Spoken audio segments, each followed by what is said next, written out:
Goodfellas is probably one of the most famous gangster movies ever made, to the point that it's generally only seen as outranked by the likes of The Godfather. And while there are many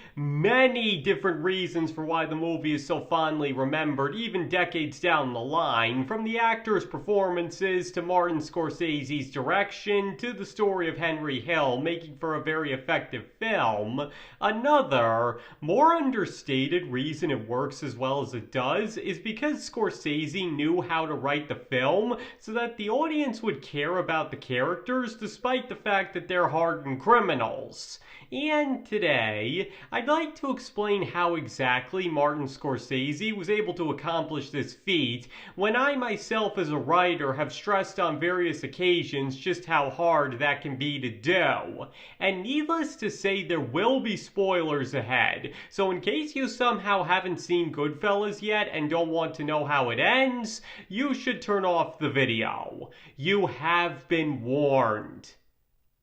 Okay, so as I already explained in my video on prison movies, which you can find a link in the description to, generally the most effective way to make a criminal come across as sympathetic in a story is to make the people around them, whether they be other criminals or law enforcement, come across as way worse than the character in question, which makes them seem all the better by comparison. And even a movie as acclaimed as The Godfather took this approach, as the Corleone family is portrayed as the best out of all the criminals and are thus worthy of the audience's sympathy, which only proves it's a formula that works. However, that's not what Martin Scorsese does in Goodfellas. Instead, he abandons the concept of morality entirely and portrays things through Henry Hill's warped point of view specifically, and encourages the audience to do the same.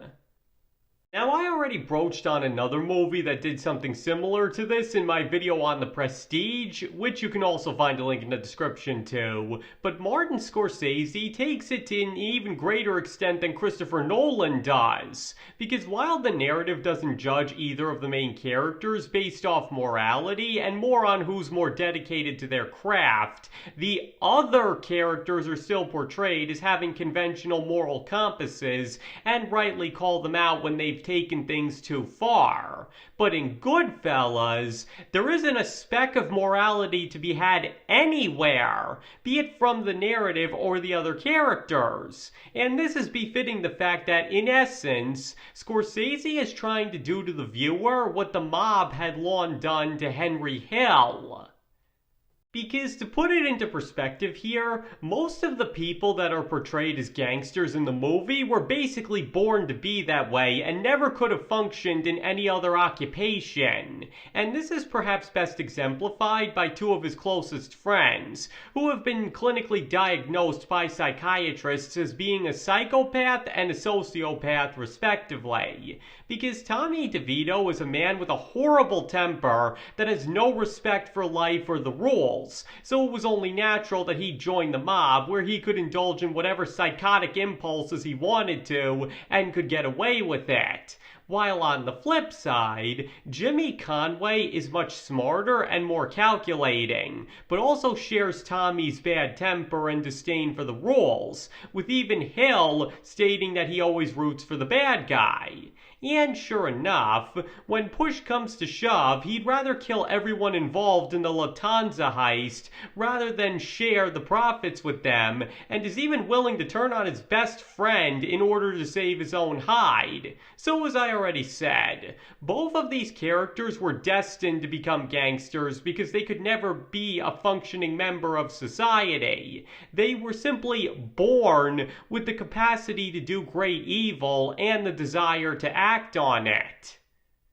With Henry Hill, however, it's a completely different story, because simply put, he was born an ordinary man who could have gone on to do great things, but since he was raised in the wrong neighborhood at the wrong time, he spent his entire life having it drilled into him that being a gangster was the only way to get ahead and be somebody. And not only was this worldview reinforced by the fact that the gangsters did indeed get special privileges that nobody else got. But one also has to keep in mind that the only other option for him was to live a life of poverty. In other words, Hill was never shown that there was an in-between, and grew up believing that you either become a gangster or spend your life as a penniless nobody, and was never shown that there were legitimate, much more worthwhile ways of getting ahead in life. So, as a result, he never developed a conventional sense of morality, since he was taught early on that being a gangster was the only way to live, and thus whatever they did was simply the right way to do things.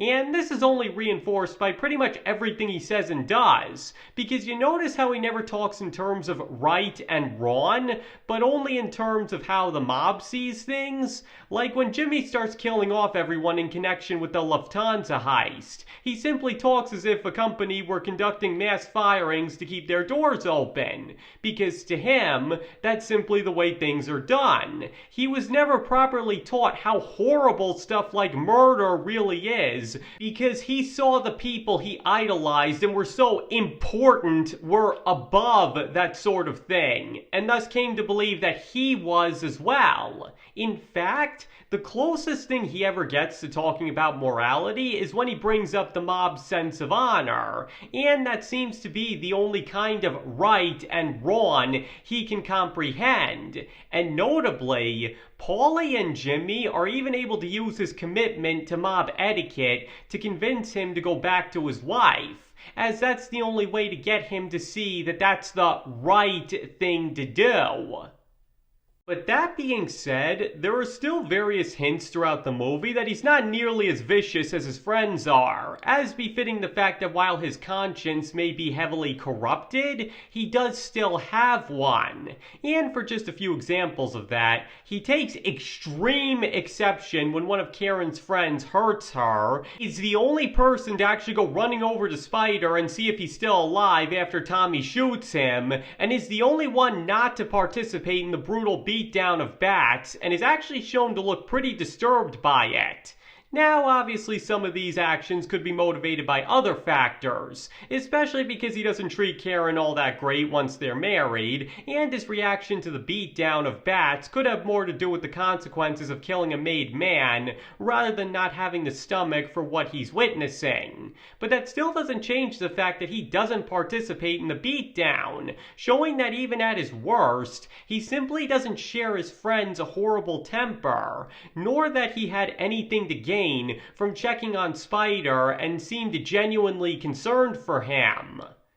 And to go along with this, the only other character to have any narration and thus insight is Karen, and the exact same thing is shown happening to her, because while at first she's just an ordinary woman, once she marries Hill and becomes accustomed to the cushy life the mob has to offer, she stops questioning it all and goes along with everything even though she knows her husband is up to illegal activities, associates with criminals, and is constantly being questioned by policemen. Sure, it doesn't happen to her nearly as bad as it does to Hill, as one has to keep in mind that he was subjected to the mob's bad influence all of his life, as well as that she's not actively participating in any criminal behavior, but there's no denying that she was still seduced into the lifestyle, just like Hill was.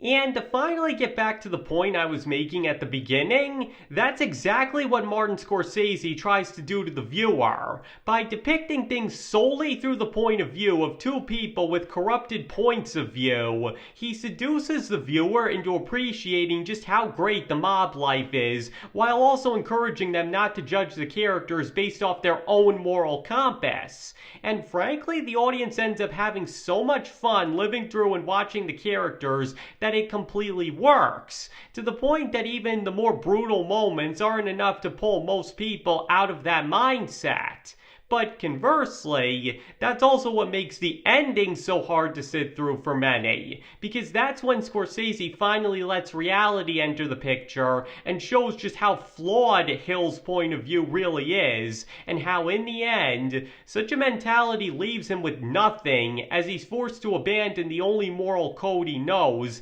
and live the life he had looked down on for so long. But I already went into why this movie has such a great ending in another video, which you can also find a link in the description too. So that's all I'll say on that. To put it all simply, rather than attempt to hold the characters up to any kind of moral standard and try to justify why the audience should root for them, Scorsese instead plunges the viewer headfirst into a world of violence, corruption, and hedonism where being a gangster is better than being president. Crime is presented as glamorous, with murder just being an occupational hazard, and the cops are both the ultimate killjoy and enemy. And to top it all off, he presents all of this through the eyes of people that are in the exact same boat as the viewer, allowing them to be seduced into the lifestyle and forget all about conventional morality the same way they do. And considering the results are often said to be one of the best crime movies ever made, one can't deny that Scorsese definitely knew what he was doing. Sure, maybe it's not an advisable approach for most writers to take, but it was frankly perfect for the story Scorsese was trying to tell, to the point that he would use a very similar format in a lot of his later movies as well, to varying degrees of success.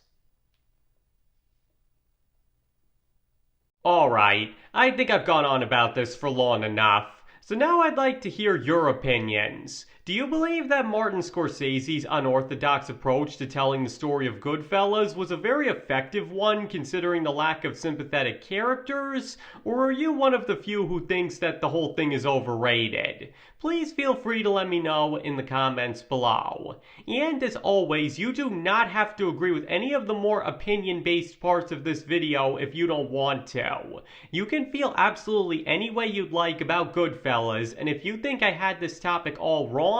that is completely okay. And thank you all for watching. I greatly appreciate it, and I hope to see you all next time.